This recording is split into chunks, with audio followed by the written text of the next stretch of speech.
Բարև ձեզ սիրելի հեռուստադիտողներ, այսօր պատմության խորհուրդ հաղորդաշարի եթերում խոսելու ենք քրիստոնեական եկեղեցու ձևավորման ընթացքի, տիեզերական ժողովների և փաստորեն վաղ միջնադարի շրջանի մասին։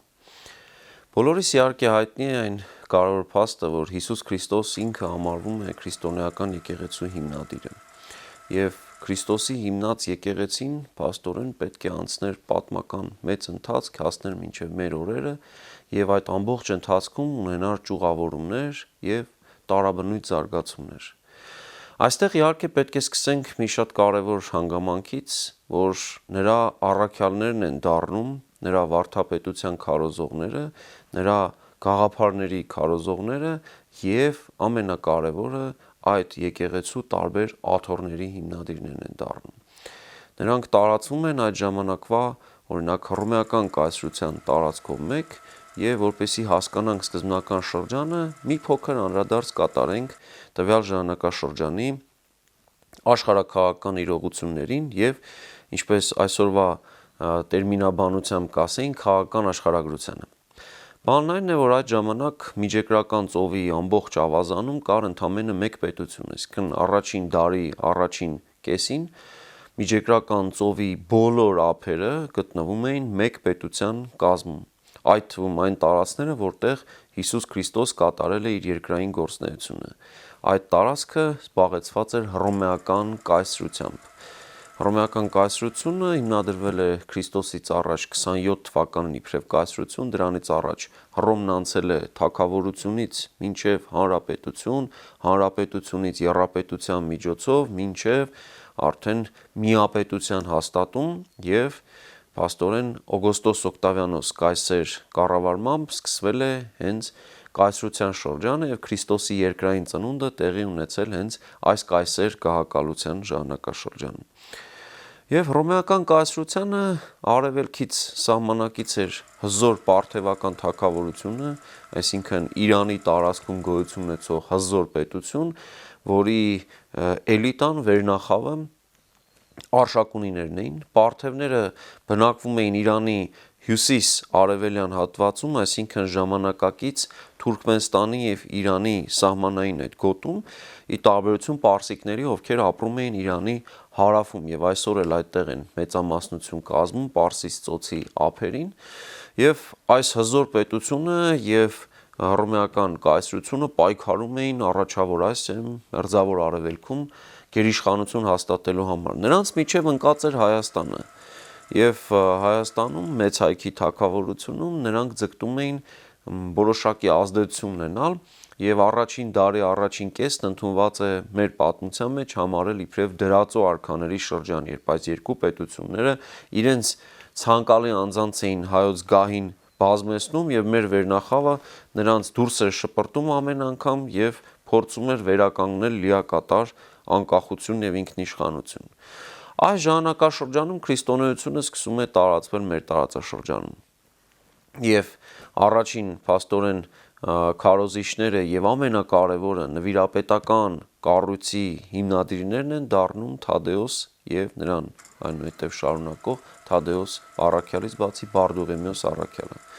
Ստացվում է, որ Թադեոս և Բարդուղիմեոս առաքյալներից սկիզբ է առնում Հայաստանյաց առաքելական Սուրբ եկեղեցին իր վաղ շրջանը և նրանց հիմնած աթոռները դառնում են հայոց եկեղեցու հիմքը։ Եպիսկոպոսություններ են հիմնադրվում Հայաստանի տարբեր հատվածներում, օրինակ Արտաս գավառում, որ այդ ժամանակ գտնվում էր հայոց թագավորության կարելի ասել սրտում, այսօր դա Իրանի Իսլամական Հանրապետության հյուսիս-արևմտյան մասն է, ժամանակակից Մակու քաղաքի տարածքն է և հարակից տարածքները, և իհարկե Սյունիքում են հիմնվում նման կառույց և շարունակում է գործընթացը Հայաստանի այլ հատվածներում։ Նույնիսկ կա մի հետաքրքիր ավանդություն, որով հաստատվում է մի հետաքրքիր հանգամանք, որ այս երկու առաքյալները նույնիսկ միմյանց հանդիպել են և դա տեղի ունեցել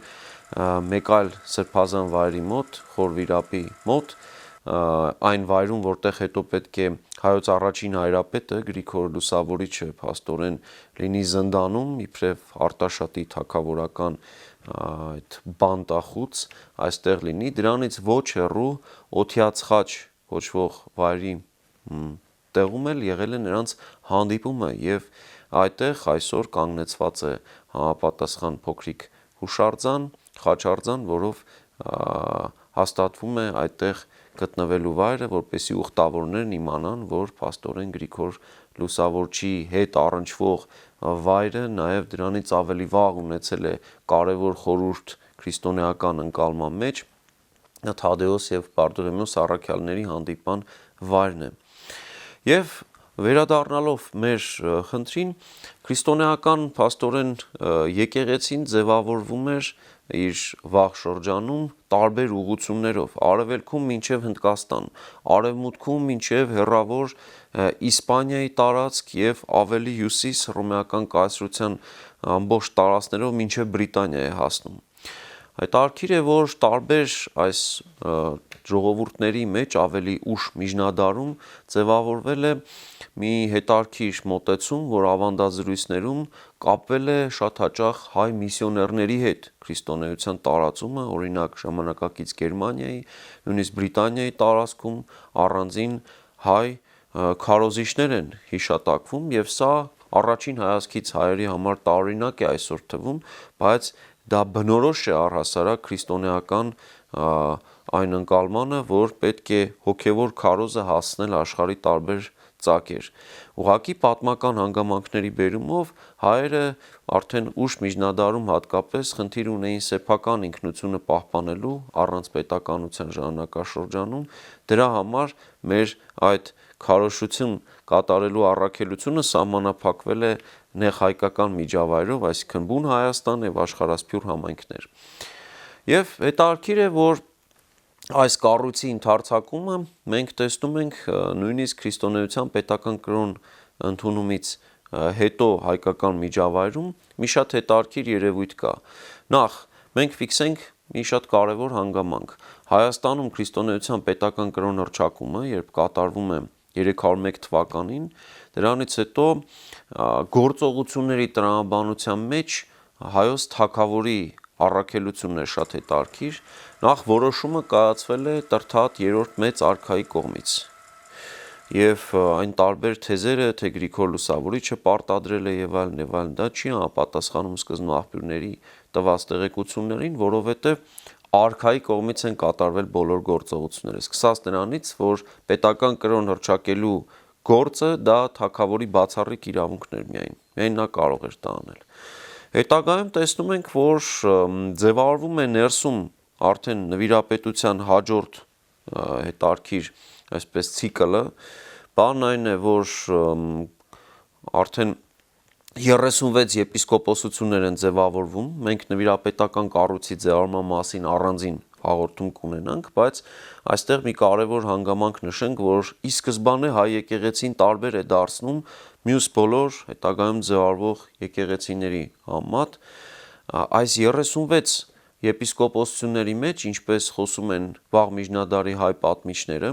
12-ը եղել են նախկին քրմական դասի ներկայացուցիչներ, այսինքն տեղի ունեցել ինտեգրացիա։ Հայ քրմության վերնախավի մի մասը ի սկզբանե եկեղեցու կողմից փաստորեն ինտեգրվել է իր կառույցի մեջ, տեղի ունեցել նախկին հեթանոսական շրջանի, նախաքրիստոնեական շրջանի եւ քրիստոնեական շրջանի հաշտեցում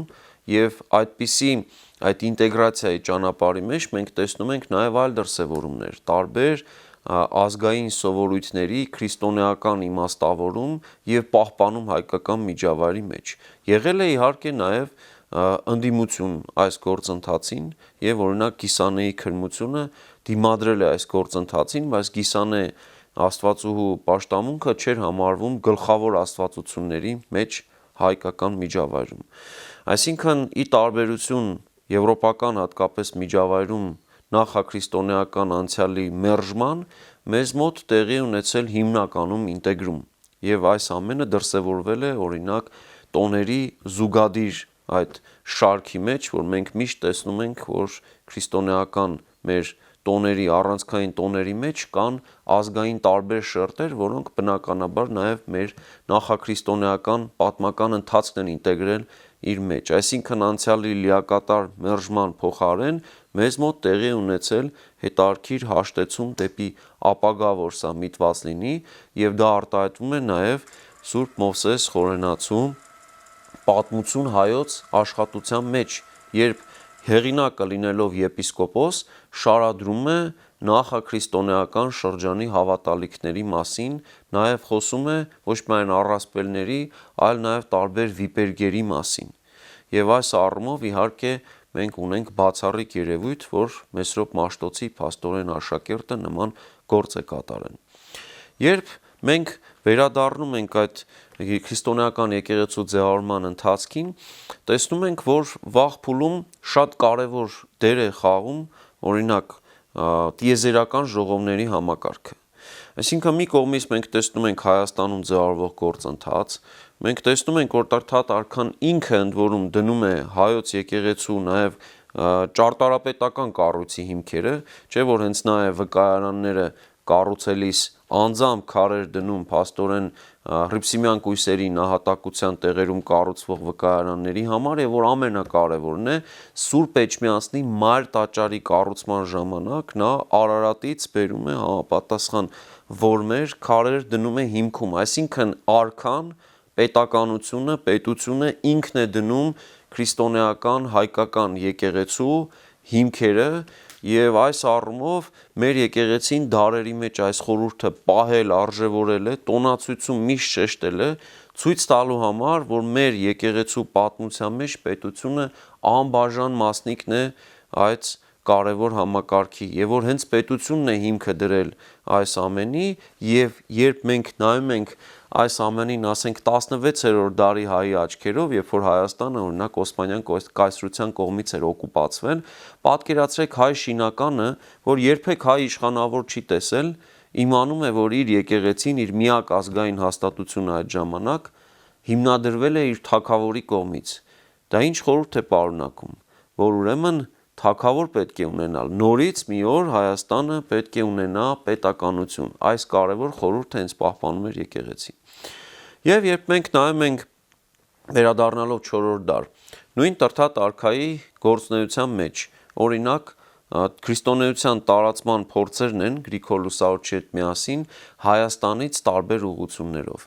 Վիրք, Աղվանք, Հյուսիսային Կովկաս նույնիսկ, եւ սա հաստատվում է թե օրինակ վրացական պատմագրության կողմից եւ թե օրինակ հնագիտական նյութով, որ Հյուսիսային Կովկասից հայտնաբերվել են 4-րդ, 5-րդ դարերի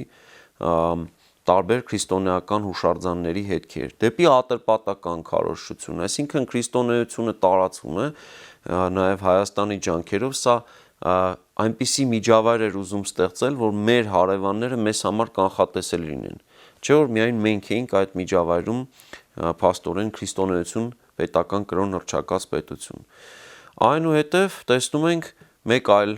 գործընթաց, հետարքիր գործընթաց, որ մեր եկեղեցին ի սկզբանե համաքրիստոնեական ընդհանուր եկեղեցու գործունեության մեջ է իր առանցքային դերն ունենում եւ մասնակցությունը։ Բանն այն է, որ 325 թվականին գումարվում է ընդհանրական եւ առաքելական Սուրբ Եկեղեցու առաջին ընդհանուր ժողովը, կանոնադիր նաեւ ժողով է սա, տիեզերական ժողով է կոչվում, որովհետեւ բոլոր ծագերից այդ աթոռների հիմնադիրները տարբեր ազգերի ներկայացուցիչներ Հայաստանից մինչև Եվրոպայի հեռավոր արևմտյան ծագեր բոլոր տեղերից ժողովում են, այդ ժամանակ Հռոմեական կայսրության կազմում գտնվող Նիկեա քաղաք եւ ընդունում են քրիստոնեության կարևոր կանոնները եւ ամենակարևորը մշակում են մի փաստաթուղթ, թե ինչի մասին է առհասարակ քրիստոնեությունը։ Սա կոչվում է հավատո հանգանակ, որը հաճախ հենց այս ժողովի վայրի անունով կոչում են Նիկեական հանգանակ եւ այս փաստաթուղթը դառնում է փաստորեն քրիստոնեության դավանաբանական մայր փաստաթուղթ եւ հետագայում անշեղորեն պահպանվում է մեր եկեղեցու կողմից։ Այս ժողովին մասնակցել է Արիստակես կաթողիկոսը, ով Գրիգոր Լուսավորչի որդին էր, եւ այդ ժամանակ Գրիգոր Լուսավորչը դեռ ողջ էր, կաթողիկոսական գահից նա հրաժարվել էր, որպեսզի գնար եւ իր աղոթքներով զորացներ իր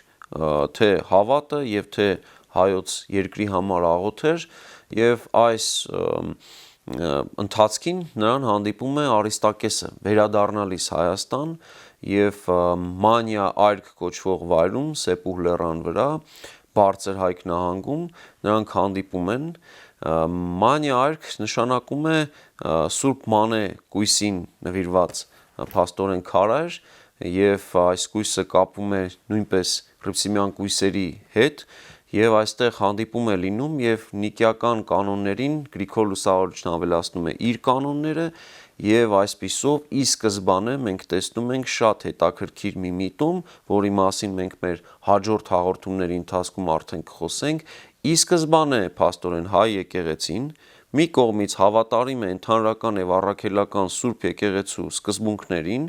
մյուս կողմից սկսում է ձևավորել իր ուրույն առանձնահատուկ միջավայրը, որի առանձին արդեն կոնկրետ ցուցիչներ են թագավորի կողմից հիմնվող փաստորեն եւ Գրիգոր Լուսավորչի տեսիլքով Մայր Աթոռ Սուրբ Էջմիածնի փաստորեն այդ սկզբնավորումը նրա խորհրդաբանությունը, որ կապվում է Արարատ լեռան հետ նաեւ, ինչպես տեսանք, որ մի միջոցով սկզբի քարերի հետ եւ իհարկե մյուս կողմից այդ նիկեական կանոններին հենց Գրիգոր Լուսավորչի կողմից Արիստակեսի միջոցով ներդրված լրացուցիչ կանոնները եւ այս տրամաբանության մասին մենք կշարունակենք խոսել մեր մյուս հաղորդումների ընթացքում։